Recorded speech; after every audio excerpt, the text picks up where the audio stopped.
Investment എന്ന് പറഞ്ഞ സീരീസിലായിരുന്നു ഉള്ളത്. Welcome one and all to the channel. നമ്മൾ ഇൻവെസ്റ്റ്മെന്റ് മാനേജ്മെന്റ് എന്ന് പറഞ്ഞ സീരീസിലായിരുന്നു ഉള്ളത്. അതിൽ 2 വീഡിയോസ് നമ്മൾ കവർ ചെയ്തു. 2 വീഡിയോസിൽ നമ്മൾ ഇൻവെസ്റ്റ്മെന്റിന്റെ ബേസിക് കോൺസെപ്റ്റും അതിന്റെ ഒബ്ജക്റ്റീവ്സും പിന്നെ നമ്മൾ ഇൻവെസ്റ്റ്മെന്റിന്റെ പ്രോസസ്സും ഒരു സ്റ്റാർട്ടിംഗ് ലെവലിലേ നമ്മൾ എത്തിയിട്ടുള്ളൂ നമ്മുടെ പേപ്പറിന്റെ. ഇനി നമ്മൾ അതേപോലെ തന്നെ വേറൊരു ബേസിക് കാര്യം നമ്മൾ പഠിക്കുകയാണ്. നമ്മൾ സ്പെക്യുലേഷൻ ആൻഡ് ഇൻവെസ്റ്റ്മെന്റിനെ കുറിച്ച് പഠിക്കാം. ഇപ്പൊ ഇൻവെസ്റ്റ്മെന്റ് എന്താണെന്ന് നമ്മൾ പഠിച്ചു അല്ലെ. ഇൻവെസ്റ്റ്മെന്റ് എന്ന് പറഞ്ഞാൽ നമ്മൾ നമ്മുടെ കയ്യിലുള്ള മണി അല്ലെങ്കിൽ നമ്മുടെ കയ്യിലുള്ള പൈസയെ ഒരു സ്ഥലത്ത് എന്ത് ചെയ്യാണ്, എംപ്ലോയ് ചെയ്യാണ്. എന്തിനു വേണ്ടിയിട്ടാണ്? ഫ്യൂച്ചറിൽ കൂടുതൽ റിട്ടേൺസ് കിട്ടാൻ വേണ്ടി നമ്മുടെ കയ്യിലുള്ള ക്യാഷിന് ഒരു സ്ഥലത്ത് എംപ്ലോയ് ചെയ്യുന്നതിനെയാണ് നമ്മൾ ഇൻവെസ്റ്റ്മെന്റ് എന്ന് പറയുന്നത്. ഇനി സ്പെക്യുലേഷൻ എന്താ നോക്കണം. ഈ ഇൻവെസ്റ്റ്മെന്റും സ്പെക്യുലേഷനും ഓഫൺ എന്താന്ന് വെച്ചാല് കൺഫ്യൂസ്ഡ് ആവുന്ന 2 വേർഡ്സ് ആണ്. കാരണം ഇത് രണ്ടും വളരെയധികം റിലേറ്റഡ് ആണ്. വളരെയധികം റിലേറ്റഡ് ആണെന്ന് പറഞ്ഞാൽ രണ്ടിലും നമ്മൾ ചെയ്യുന്ന പ്രോസസ്സ് എന്താണ്, സെയിം തന്നെയാണ്. ഓക്കെ. പക്ഷെ ഇതിന് രണ്ടിനുമുള്ള ടൈം, ഇതിന്റെ റിസ്ക്, ഇതിന് കിട്ടുന്ന റിട്ടേൺ, ഇതിന്റെയൊക്കെ ബേസിലാണ് ഈ ഇൻവെസ്റ്റ്മെന്റും സ്പെക്യുലേഷനും എന്താവുന്നത്, ഡിഫറെന്റ് ആവുന്നത്. ഓക്കെ. ഈ സ്പെക്യുലേഷൻ എന്ന് പറഞ്ഞു കഴിഞ്ഞാൽ അവിടെ റിസ്ക് വളരെ കൂടുതലാണ്. ഇൻവെസ്റ്റ്മെന്റിനെ കാട്ടി റിസ്ക് ഉണ്ട്. റിസ്ക് കൂടുന്നത് കൊണ്ട് തന്നെ എന്താണ്, ഹൈ റിട്ടേണിനുള്ള സാധ്യതയും ഉണ്ട്. ഇപ്പൊ സ്പെക്യുലേഷൻ നമുക്കൊരു ഡെഫിനിഷൻ വേണം അല്ലെ. സോ സ്പെക്യുലേഷന്റെ ഡെഫിനിഷൻ, പല ഡെഫിനിഷൻസ് നിങ്ങൾക്ക് കിട്ടും. അതിൽ നിങ്ങൾക്ക് പെട്ടെന്ന് മനസ്സിലാവും തോന്നിയ ഡെഫിനിഷൻ ആണ് ഞാൻ നിങ്ങൾക്ക് ഇവിടെ കൊണ്ടുവന്നിട്ടുള്ളത്.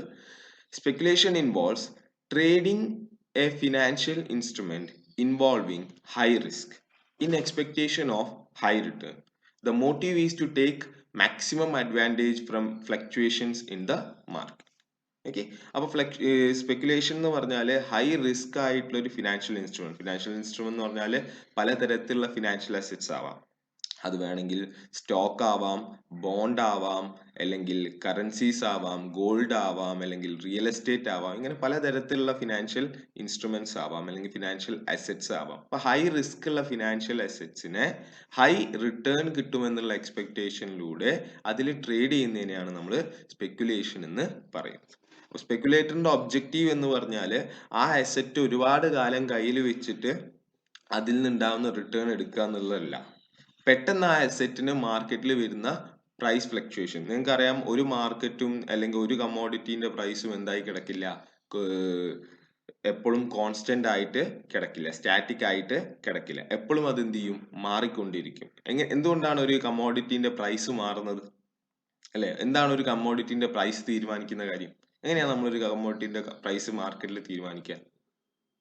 ഓക്കെ. അപ്പൊ നിങ്ങൾക്ക് എല്ലാവരും നമ്മളൊരു കമ്മോഡിറ്റീന്റെ പ്രൈസ് തീരുമാനിക്കുന്നത് അതിന്റെ ഡിമാൻഡും സപ്ലൈയും അനുസരിച്ചാണ്. അപ്പൊ ഡിമാൻഡും സപ്ലൈയും മാറുന്നതിനനുസരിച്ച് മാർക്കറ്റിൽ എന്തുണ്ടാവും, പ്രൈസ് ഫ്ലക്ച്വേഷൻസ് ഉണ്ടാവും.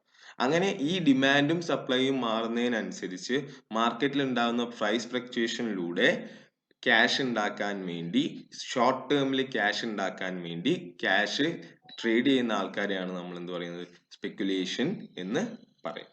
ഓക്കെ. ആ പ്രോസസ്സിനെയാണ് നമ്മൾ സ്പെക്യുലേഷൻ എന്ന് പറയുന്നത്. ഇപ്പൊ എങ്ങനെയാന്ന് വെച്ചാൽ, ഇപ്പൊ ഫോർ എക്സാമ്പിൾ ഒരു പ്രോപ്പർട്ടി വാങ്ങുകയാണ്. നിങ്ങളുടെ വീടിന്റെ അടുത്തുള്ള ഒരു റിയൽ എസ്റ്റേറ്റ് പ്രോപ്പർട്ടി വാങ്ങുക.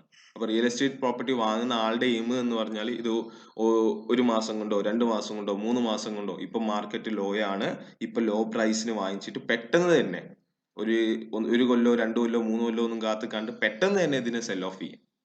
അങ്ങനെ ഒരു ഒബ്ജക്റ്റീവ് വെച്ച് വാങ്ങുന്നതിനെയാണ് നമ്മൾ എന്ത് എന്ന് പറയുന്നത്, സ്പെക്യുലേഷൻ എന്ന് പറയും. അപ്പൊ സ്പെക്യുലേറ്റേഴ്സ് പെട്ടെന്ന് ട്രേഡ് ചെയ്തു പോകും, പെട്ടെന്ന് വാങ്ങും, പെട്ടെന്ന് വെക്കും. ഇപ്പൊ റിയൽ എസ്റ്റേറ്റ് ആകുമ്പോൾ അങ്ങനെ. ഇനി നമ്മൾ സ്റ്റോക്ക് മാർക്കറ്റിലേക്ക് വന്നു കഴിഞ്ഞാൽ ഷെയർസിൽ ഡീൽ ചെയ്യുന്ന 2 തരത്തിലുള്ള ആൾക്കാരുണ്ട്. ചില ആൾക്കാർ ഷെയർ വാങ്ങിച്ചിട്ട് അത് അവരുടെ കയ്യിൽ വെക്കും, ഒരുപാട് കാലത്തേക്ക് കയ്യിൽ വെക്കും, അവരത് സെല്ലൊന്നും ചെയ്യില്ല.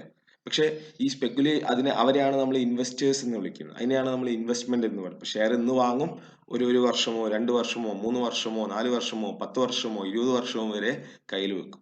അതാണ് ഇൻവെസ്റ്റ്മെന്റ്. അവർക്ക് എന്താണ് ലാഭമുള്ളത്? അവർക്ക് ഷെയറിന്റെ ഡിവിഡൻഡ് കിട്ടും. ഓരോ വർഷവും ഷെയറിന് ഡിവിഡൻഡ് കിട്ടും. മറ്റൊരു ബെനിഫിറ്റ് ഉള്ളത്, അവർ 100 രൂപക്ക് വാങ്ങിയ ഷെയർ ആണെങ്കിൽ ഒരു വർഷം കഴിയുമ്പോൾ അത് ചിലപ്പോൾ 110 രൂപയാവും ഷെയറിന്റെ വാല്യൂ. 2 വർഷം കഴിയുമ്പോൾ 150 ആവും. 10 വർഷം കഴിയുമ്പോൾ ചിലപ്പോൾ 200 രൂപയൊക്കെ ആവാം. അപ്പോ അതിൽ നിന്ന് അവർക്ക് എന്തുണ്ടാവുന്നുണ്ട്, ഡിവിഡൻഡും റിട്ടേൺ കിട്ടുന്നുണ്ട്, ക്യാപിറ്റൽ അപ്രീസിയേഷനും ഉണ്ടാവുന്നുണ്ട്. പക്ഷെ സ്പെക്കുലേറ്റേഴ്സ് ഇങ്ങനെ ഒരുപാട് ടൈം ഒന്നും വാങ്ങിച്ച ഷെയർസ് കയ്യിൽ വെക്കില്ല. എന്ത് ചെയ്യും? ചിലപ്പോൾ ഇന്ന് വാങ്ങിയിട്ട് ഇപ്പൊ വാങ്ങിയിട്ട് 2 മിനിറ്റ് കഴിയുമ്പോൾ വെക്കും, 1 മണിക്കൂർ കഴിയുമ്പോൾ വെക്കും, ഒരു ദിവസം കഴിയുമ്പോൾ വെക്കും, ഒരാഴ്ച കഴിയുമ്പോൾ വെക്കും. ഇങ്ങനെയൊക്കെയാണ് സ്പെക്കുലേഷൻ. ഇതാണ് ഇതിന്റെ രണ്ടിന്റെയും ബേസിക് ഡിഫറൻസ് എന്ന് പറയുന്നത്. സ്പെക്കുലേഷൻ എന്താണെന്ന് മനസ്സിലായെന്ന് വിചാരിക്കുന്നു. ഇനി നമുക്ക് ഇതിന്റെ ഡിഫറൻസ് പറഞ്ഞുകൊണ്ട് തന്നെ ഇത് മനസ്സിലാക്കിപ്പോ.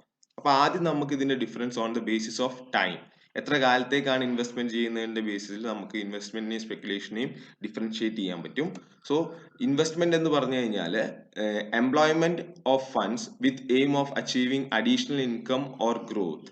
It involves long term commitment of fund at least for more than 1 year. അതായത് നമ്മൾ ഫണ്ടിനെ കമ്മിറ്റ് ചെയ്യാണ് അല്ലെങ്കിൽ ഫണ്ടിനെ എംപ്ലോയ് ചെയ്യാണ് എന്തിനു വേണ്ടിയിട്ട്?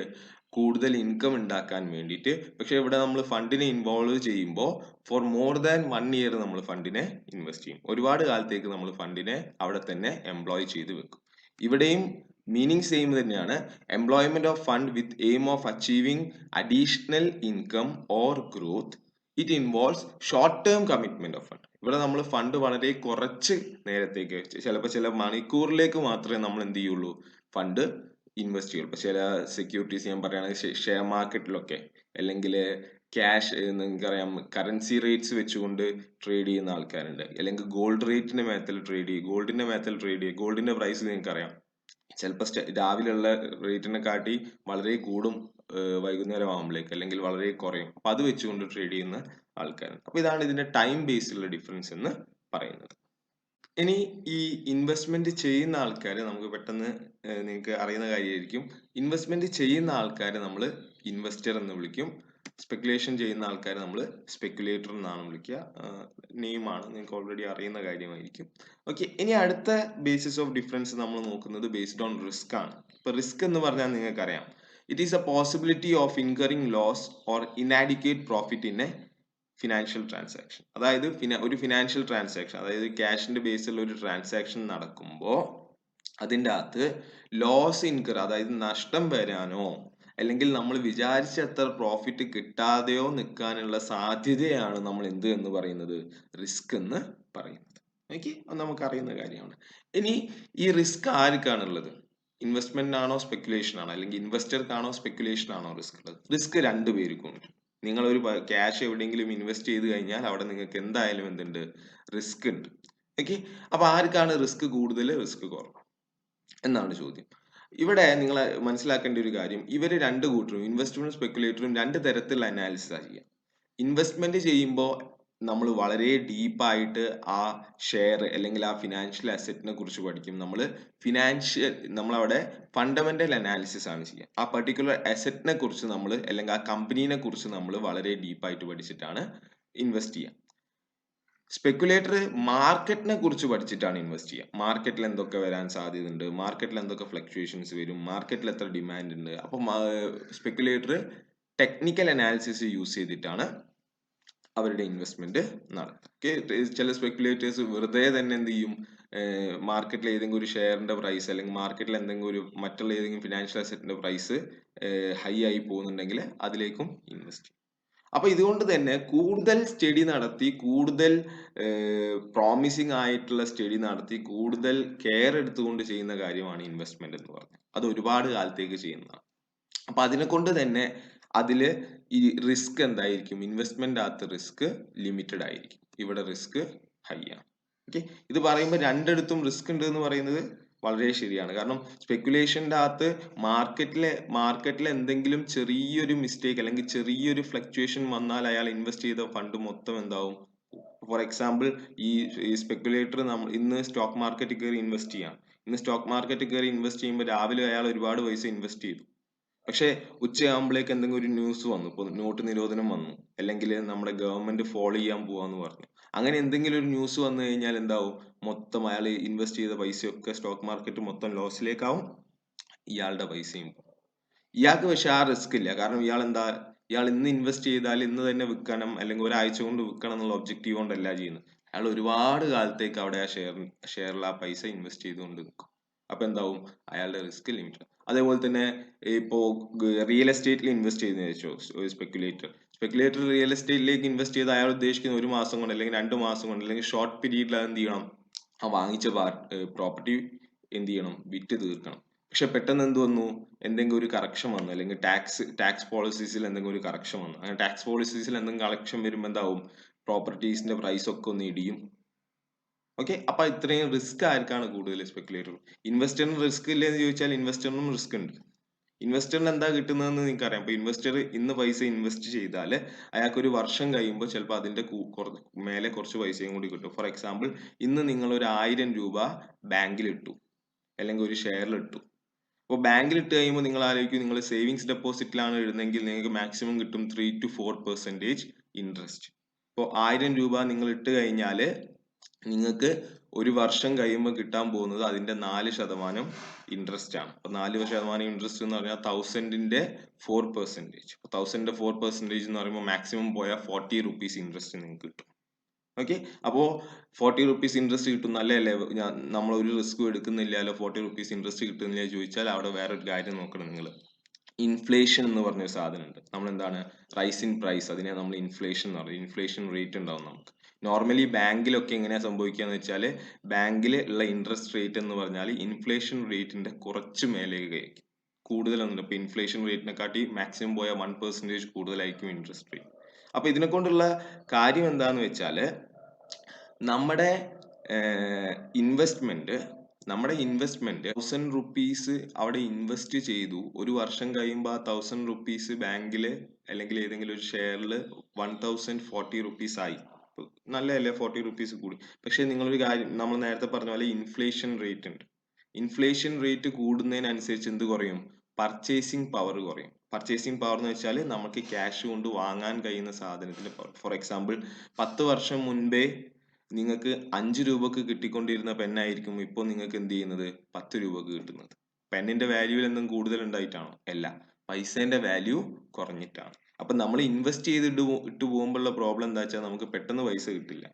നമുക്ക് ഒരു വർഷമോ 2 വർഷമോ ഒക്കെ കഴിഞ്ഞിട്ടേ പൈസ കിട്ടുള്ളൂ. അപ്പൊ പൈസേന്റെ മൂല്യം എന്താവും, കുറഞ്ഞിട്ട്. അങ്ങനെ ഒരു റിസ്ക് എന്തിനുണ്ട്, ഇൻവെസ്റ്റ്മെന്റിന് ഉണ്ട്. വലിയ കോൺസെപ്റ്റ് ആണ്, ഒരുപാട് കാര്യങ്ങൾ ഡിസ്കസ് ചെയ്യാനുള്ള ഒരു കോൺസെപ്റ്റ് ആണ്. നമ്മൾ ഷോർട്ട് വീഡിയോസ് ആണ് എടുക്കാൻ ഉദ്ദേശിക്കുന്നത്. അതിനെക്കൊണ്ട് കൂടുതൽ ഇതിൻ്റെ അകത്ത് പറയില്ല, നമ്മൾ ഫ്യൂച്ചറിൽ ഇതിനെ കുറിച്ച് ഡിസ്കസ് ചെയ്യാം. ഓക്കെ, അടുത്തതാണ് റിട്ടേൺ. റിട്ടേൺ എന്ന് വെച്ചാൽ നമുക്ക് ഇൻവെസ്റ്റ് ചെയ്തിട്ട് എന്താണോ തിരിച്ചു കിട്ടുന്നത് അതിനെയാണ് നമ്മൾ റിട്ടേൺ എന്ന് പറയുന്നത്. അപ്പൊ റിട്ടേൺ, രണ്ടുപേർക്കും റിട്ടേൺ ഉണ്ടാവും. ആർക്കാണ് കൂടുതൽ റിട്ടേൺ ഉണ്ടാവുക എന്നുള്ളതാണ്. ഓക്കെ, കൂടുതൽ റിട്ടേൺ നമ്മൾ പറഞ്ഞു എപ്പോഴും return is associated to risk. ആരാണോ കൂടുതൽ റിസ്ക് എടുക്കുന്നത് അവർക്കായിരിക്കും കൂടുതൽ റിട്ടേൺ. അപ്പൊ റിട്ടേൺ ആർക്കാ കൂടുതൽ, സ്പെക്കുലേറ്റർക്കാണ് കൂടുതൽ. റിട്ടേൺ കുറവ് അല്ലെങ്കിൽ മോഡറേറ്റ് ആയിരിക്കും ആർക്ക്, ഇൻവെസ്റ്റർക്ക് പറയുന്നത്. കാരണം ഇൻവെസ്റ്റർക്ക് മോഡറേറ്റ് ആവാൻ കാരണം അയാൾ എടുക്കുന്ന റിസ്ക്കും ലിമിറ്റഡ് ആണ്. ഓക്കെ, അപ്പൊ ഇതാണ്. ഇനി നമ്മൾ ഇങ്ങനെ വലിയൊരു ചാപ്റ്റർ ആണ് പഠിക്കുന്നത്.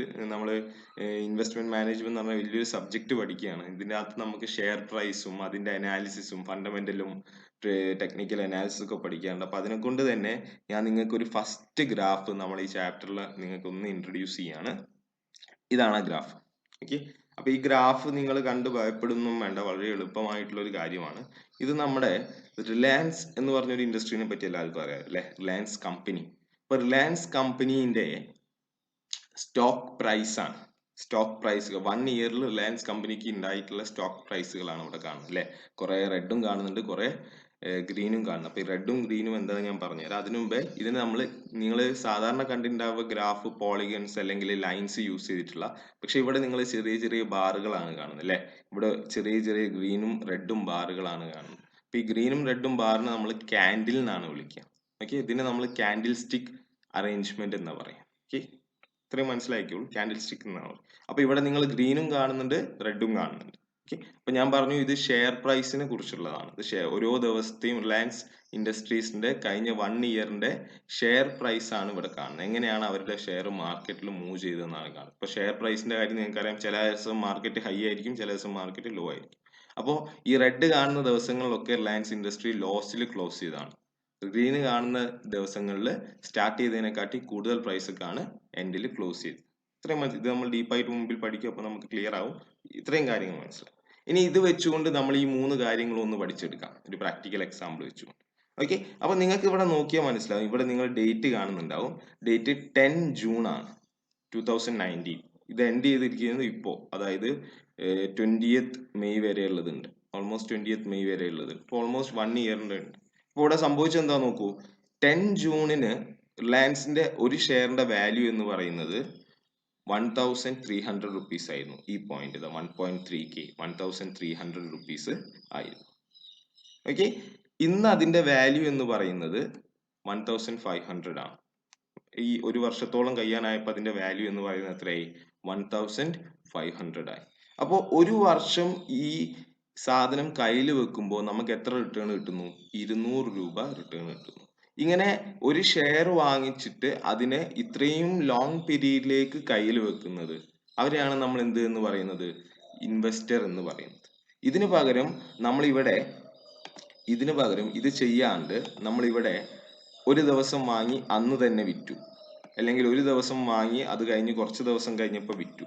ഇങ്ങനെ വിൽക്കുകയാണെങ്കിൽ ഇവരെയാണ് നമ്മൾ എന്ത് എന്ന് പറയുന്നത്? സ്പെക്കുലേറ്റേഴ്സ് എന്ന് പറയുന്നത്. ഷോർട്ട് ടേമിൽ ബൈയും സെല്ലും ചെയ്യുന്ന ആൾക്കാരെ സ്പെക്കുലേറ്റേഴ്സ് എന്ന് പറയുന്നത്, സ്പെക്കുലേഷൻ എന്ന് പറയുന്നത്. ഓക്കെ, അടുത്തത് റിസ്ക് കൂടുതലാണ്, റിസ്ക് കുറവാണ് എന്നുള്ളതാണ്. ഇപ്പൊ റിസ്ക് കൂടുതലാണ്, ആർക്കാ റിസ്ക് കൂടുതലാണ്? സ്പെക്കുലേഷന് റിസ്ക് കൂടുതലും, ഇവർക്ക് റിസ്ക് ലിമിറ്റഡ് ആണെന്നും പറഞ്ഞു. അപ്പൊ എന്തുകൊണ്ടാണ് നമ്മൾ ഹൈ റിസ്ക്, സ്പെക്കുലേറ്ററിന് റിസ്ക് ഹൈയും ഇൻവെസ്റ്റ്മെന്റിന് ലിമിറ്റഡ് റിസ്ക് എന്ന് പറഞ്ഞത് എന്ന് നമുക്ക് നോക്കാം. ഇൻവെസ്റ്റ്മെന്റിന് ലിമിറ്റഡ് റിസ്ക് എന്ന് പറയാൻ കാരണം, നിങ്ങൾ ഇവിടെ നോക്കുക, ഇവിടെ ഒരു ഷെയർ ഹോൾഡർ ആണ്. ആ ഷെയർ ഹോൾഡർ എന്ത് ചെയ്യുന്നു എന്ന് വെച്ചാൽ, ഒരു ജൂൺ 10ന് റിലയൻസിന്റെ ഒരു ഷെയർ വാങ്ങുന്നു. അന്ന് അതിന്റെ വില എന്ന് പറയുന്നത് 1300 റുപ്പീസ് ആണ് അന്ന് അതിന്റെ പ്രൈസ്. ഓക്കെ, ഇനി ഈ സാധനം അയാൾ വാങ്ങിച്ചു കഴിഞ്ഞിട്ട് ഷെയറിന്റെ പ്രൈസ് എന്താവുന്നുണ്ട്? ഭയങ്കരമായിട്ട് ലോയിലേക്ക് പോകുന്നുണ്ട്, അല്ലേ? ഇങ്ങനെ പോകുന്നുണ്ട്, ലോയിലേക്ക് പോകുന്നുണ്ട്. അയാൾ വാങ്ങിച്ച 1300 ആയിരുന്നു, പക്ഷെ അത് 1100 എത്തി. പിന്നെ എന്ത് സംഭവിച്ചു? നമുക്ക് കോവിഡിന്റെ പ്രോബ്ലംസ് വന്നു, ലോക്ക്ഡൌൺ ആയി. ലോക്ക്ഡൌൺ ആയപ്പോൾ ഓൾമോസ്റ്റ് ഭയങ്കര വലിയൊരു ഡിപ്പ് എടുത്തു നമ്മള്. ഓൾമോസ്റ്റ് നമ്മുടെ ഇന്ത്യന്റെ മാപ്പ് പോലത്തെ ഒരു ഡിപ്പായി ഇത്. അത് ഷേപ്പിലായി നമ്മുടെ. അത്രയും ലോസ് വന്നു. അതായത് അയാൾ 1300 റുപ്പീസിന് വാങ്ങിച്ചിരുന്ന സാധനത്തിന് ഇവിടെ എത്ര രൂപയായി? ഇവിടെ 900 റുപ്പീസ് വരെ എത്തി. പക്ഷെ അയാൾക്ക് എന്തെങ്കിലും ലോസ് സംഭവിച്ചോ? ഇല്ല. കാരണം അയാൾ അത് ഒരുപാട് കാലത്തേക്ക് ഹോൾഡ് ചെയ്യാൻ തീരുമാനിച്ചാണ്. അപ്പൊ അയാൾക്ക് ഇപ്പം വീണ്ടും 1500 റുപ്പീസ് തന്നെ അവൈലബിൾ ആണ്. ഓക്കെ, അപ്പൊ അയാൾക്ക് റിസ്ക് എന്താകുന്നില്ല, സംഭവിക്കില്ല. ലിമിറ്റഡ് റിസ്ക് ആണ്. അപ്പൊ ഏത് സെക്യൂരിറ്റിയും നിങ്ങൾ ലോങ് ടേമിൽ ഹോൾഡ് ചെയ്യുകയാണെങ്കിൽ അതിന്റെ റിസ്ക് എന്തായിരിക്കും? മോഡറേറ്റ് ആയിരിക്കും, അല്ലെങ്കിൽ റിസ്ക് ലിമിറ്റഡ് ആയിരിക്കും. കുറെ കാലം കഴിയുമ്പോൾ അതിന്റെ പ്രൈസ് വീണ്ടും എന്താവും? കൂടി വരും.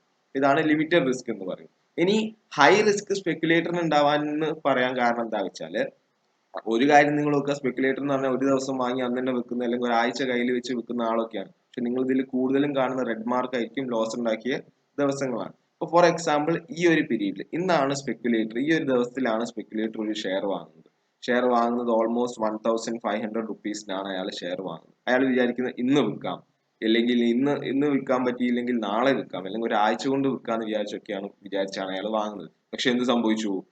പിന്നെ അങ്ങോട്ടുള്ള എല്ലാ ദിവസങ്ങളിലും ഷെയറിന്റെ വാല്യൂ എന്തായി?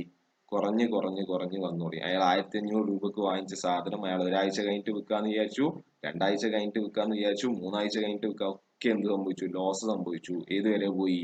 ഒരു മാസം കൊണ്ട് അത് 900 റുപ്പീസ് വരെ എത്തി. അപ്പൊ ഇത്രയും റിസ്ക് അയാൾക്ക് എന്താണ്? കൂടുതലാണ് സ്പെക്കുലേറ്റർക്ക്. കാരണം സ്പെക്കുലേറ്റർ ഷോർട്ട് ടേമേ വെക്കുള്ളൂ, അതിനെ കൊണ്ട് തന്നെ അയാൾക്ക് എന്താണ്? റിസ്ക് കൂടുതലാണ്.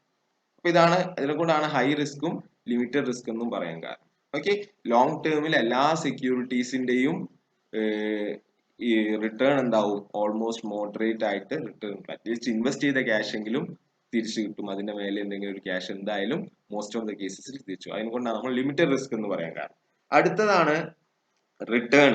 റിട്ടേൺ ആർക്കാ കൂടാന്ന് ചോദിച്ചാൽ, ഇൻവെസ്റ്റ്മെന്റിന് എന്താണ് റിട്ടേൺ? മോഡറേറ്റ് ആണെന്ന് പറഞ്ഞു. ഇൻവെസ്റ്റ്മെന്റിന് റിട്ടേൺ മോഡറേറ്റ് ആണ്. അതായത് കൺസിസ്റ്റന്റ് ആയിട്ടുള്ള റിട്ടേൺ ഉണ്ടാവും. ഇവിടെ നിങ്ങൾ നോക്കിയാൽ മനസ്സിലാവും, ഒരു ഇയർ കൊണ്ട് 200 രൂപ റിട്ടേൺ ഉണ്ടായി. റിസ്ക് കുറവാണ്, അതിനെ കൊണ്ട് തന്നെ റിട്ടേണും അവർക്ക് മോഡറേറ്റ് ആണ്. ഇവിടെ റിസ്ക് കൂടുതലാണ്, അതിനെ കൊണ്ട് തന്നെ റിട്ടേണും ഹൈ ആണ്. എങ്ങനെയാ റിട്ടേൺ ഹൈ ആന്ന് മനസ്സിലാക്കുക? ഇവിടെ നിങ്ങൾ നോക്കൂ, ഒരു ഇൻവെസ്റ്റർക്ക് ഒരു ഇയർ കൊണ്ട് കിട്ടുന്നത് എത്രയാണ്? 1300 ടു 1500, 200 റുപ്പീസ് ആണ് ഒരു ഇൻവെസ്റ്റർക്ക് എന്ത് കിട്ടിയത്? റിട്ടേൺ കിട്ടിയത്. ഇനി വേറൊരു കാര്യം നോക്കിക്കോളൂ, ഒരു സ്പെക്കുലേറ്റർ മാർക്കറ്റിൽ ഇത്രയും റിസ്ക് ഉണ്ടായിട്ടും ഈ പോയിന്റിൽ ഷെയർ വാങ്ങി എന്ന് വിചാരിക്കുക. 900 റുപ്പീസിൽ ഒരു സ്പെക്കുലേറ്റർ മാർച്ച് 26ന് ഷെയർ വാങ്ങി എന്ന് വിചാരിക്കുക. അയാൾ ആ ഷെയർ ഒരു 2 മാസം ഹോൾഡ് ചെയ്തു. ഷോർട്ട് ടേം ആണ്. ഇപ്പോൾ 2 മാസം കൊണ്ട് അയാൾ വിൽക്കാൻ തീരുമാനിച്ചു. 2 മാസം കൊണ്ട് അയാൾ വിൽക്കാൻ തീരുമാനിക്കുമ്പോൾ അയാൾ 900 റുപ്പീസിന് വാങ്ങിച്ച സാധനത്തിന് അയാൾക്ക് എന്ത് കിട്ടുകയാണ്? 1500 റുപ്പീസ് കിട്ടുകയാണ് വെറും 2 മാസം കൊണ്ട്. അല്ലെങ്കിൽ ഒരു മാസം കൊണ്ട് തന്നെ അതിന് 1000ന്റെ മേലുള്ള ഫിഗേഴ്സ് കിട്ടുകയാണ്, അല്ലെങ്കിൽ 1400 ഒക്കെ കിട്ടുകയാണ്. അപ്പൊ ഇവിടെ നോക്കിയാൽ നിങ്ങൾക്ക് മനസ്സിലാവും 900 ടു 1500 600 റുപ്പീസ് അയാൾക്ക് വെറും 2 മാസം കൊണ്ട് റിട്ടേൺ കിട്ടി. എന്തുകൊണ്ടാണ്? ഇത്രയും റിസ്കി ആയിട്ടുള്ള മാർക്കറ്റിൽ ഷെയർ വാങ്ങിച്ചത്. പക്ഷെ ഇയാൾക്ക് എത്ര കിട്ടുന്നുള്ളൂ? ഇൻവെസ്റ്റർക്ക് എത്ര കിട്ടുന്നുള്ളൂ? വെറും 200 റുപ്പീസ് റിട്ടേൺ കിട്ടുന്നു. അപ്പൊ ഇതിനെ കൊണ്ടാണ് ഹൈ റിസ്ക് എടുക്കുന്നത് കൊണ്ട് തന്നെ ആർക്ക് റിട്ടേണും കൂടുതലായിരിക്കും?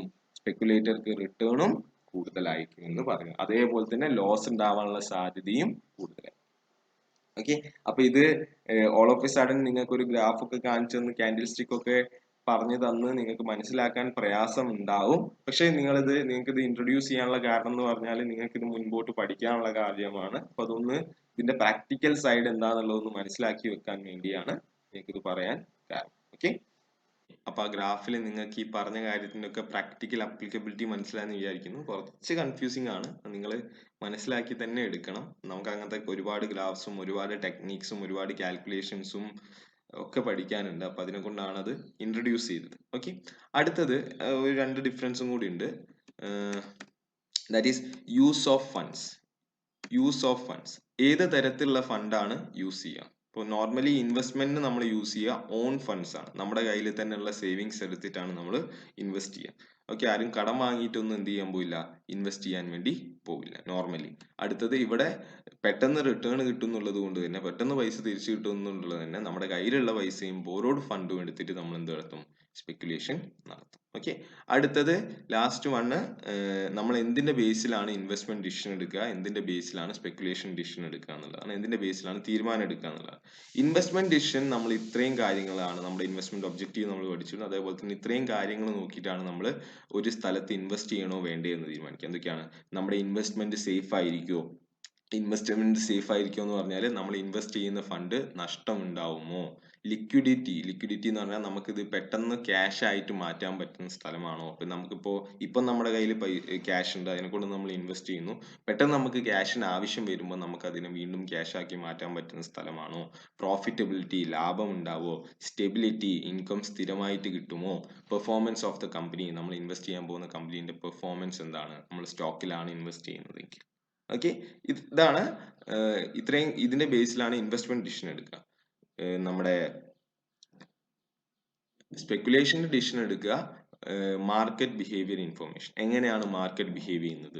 മാർക്കറ്റിൽ ബുള്ളിഷ് ആണോ എന്ന് പറഞ്ഞാൽ മാർക്കറ്റിൽ സ്റ്റോക്കിന്റെ പ്രൈസുകൾ മേലേക്കാണോ പോകുന്നത്, അല്ലെങ്കിൽ മാർക്കറ്റിൽ റിയൽ എസ്റ്റേറ്റിന്റെ പ്രൈസുകൾ ഹൈ ആണോ, മേലേക്കാണോ പോകുന്നത്, അല്ലെങ്കിൽ താഴേക്കാണോ വരുന്നത്, അതിന്റെ ബേസിലാണ് എടുക്കുക. പിന്നെ judgements on movement of pricing, movement in the stock market. പിന്നെ ബിലീഫ്സ്, നമ്മുടെ വിശ്വാസത്തിന്റെ മുകളിലും നമ്മൾ എന്ത് ചെയ്യും? നമുക്ക് തോന്നുകയാണ് ഇതിന്റെ പൈസ മേലേക്ക് പോകും, അങ്ങനെയുള്ള ബിലീഫ്സിന്റെ മേലെയും നമ്മൾ എന്ത് ചെയ്യും? സ്പെക്കുലേഷൻ ഡിസിഷൻസ് എടുക്കും. ഞാൻ നിങ്ങളോട് പറഞ്ഞ കാര്യം മറക്കരുത്. ഇൻവെസ്റ്റ്മെന്റ് എന്ന് പറയുന്ന കാര്യം ഫണ്ടമെന്റൽ അനാലിസിസിന്റെ ബേസിൽ, ഫണ്ടമെന്റൽ അനാലിസിസ് എന്ന് പറഞ്ഞാൽ ഒരു കമ്പനീനെ കുറിച്ചുള്ള കാര്യം, അല്ലെങ്കിൽ ഒരു ഷെയറിനെ കുറിച്ച്, അല്ലെങ്കിൽ ഒരു പർട്ടിക്കുലർ ഫിനാൻഷ്യൽ അസറ്റിനെ കുറിച്ചുള്ളത് ഡീപ്പായിട്ട് പഠിക്കുന്നതാണ് ഫണ്ടമെന്റൽ അനാലിസിസ്. മറ്റേത് ടെക്നിക്കൽ അനാലിസിസ് ആണ്. ടെക്നിക്കൽ അനാലിസിസ് എന്ന് പറഞ്ഞാൽ മാർക്കറ്റ് കണ്ടീഷനെ കുറിച്ച് പഠിക്കുന്നതിനെ നമ്മൾ ടെക്നിക്കൽ അനാലിസിസ് എന്ന് പറയുന്നത്. അപ്പോൾ മാർക്കറ്റ് കണ്ടീഷനെ കുറിച്ച് പഠിച്ചുകൊണ്ടാണ് എന്ത് നടത്തുക? നമ്മൾ സ്പെക്കുലേഷൻ നടത്തുക. ഇത് രണ്ടുമാണ് ഇതിന്റെ പ്രധാനപ്പെട്ട ഡിഫറൻസുകൾ. നിങ്ങൾക്ക് മനസ്സിലായി എന്ന് വിചാരിക്കുന്നു. കോൺസെപ്റ്റ് നിങ്ങളൊന്ന് മനസ്സിലാക്കി വെക്കുക. ഇങ്ങനെയുള്ള ചെറിയ ചെറിയ കോൺസെപ്റ്റുകൾ, ചെറിയ ചെറിയ ഡിഫറൻസ് ഉള്ള, വളരെ മൈന്യൂട്ട് ഡിഫറൻസ് ഉള്ള കോൺസെപ്റ്റുകളാണ് നമുക്ക് പഠിക്കാനുള്ളത്. അപ്പോൾ മനസ്സിലായി എന്ന് വിചാരിക്കുന്നു. Thank you.